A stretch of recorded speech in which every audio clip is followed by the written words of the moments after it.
Kalia. Halo, nani tafadhali? Akakunja uso kidogo. Ulipotea baada ya safari yako ya ununuzi Dubai.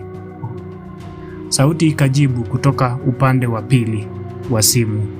Mara moja uso wake ukang'aa kwa furaha ikiongezeka. Oh, sasa nimetambua sauti yako. Umerudi mjini? Siwezi kusubiri kukuona. Utakuja wikendi hii, sivyo? Nitakuwa na kusubiri mwa. Simu ikakatwa. Tabasamu la siri likabaki usoni mwake.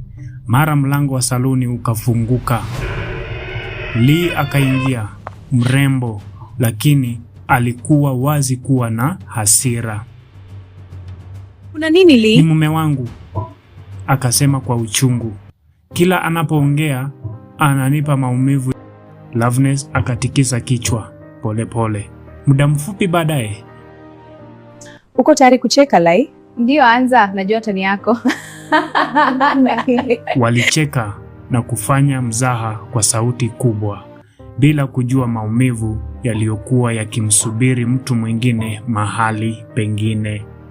Kisha ujumbe ukaingia kwenye simu ya Lee. Akaufungua. Ulikuwa umetoka kwa Charlie. Alikuwa ametuma pesa hata akiwa mnyonge, mgonjwa, anateseka. Loveness akainama kidogo karibu zaidi. Naweza kuona? Lee akamwonyesha simu, lakini Loveness hakuwa akisoma ujumbe. Macho yake yamekazia namba ya simu.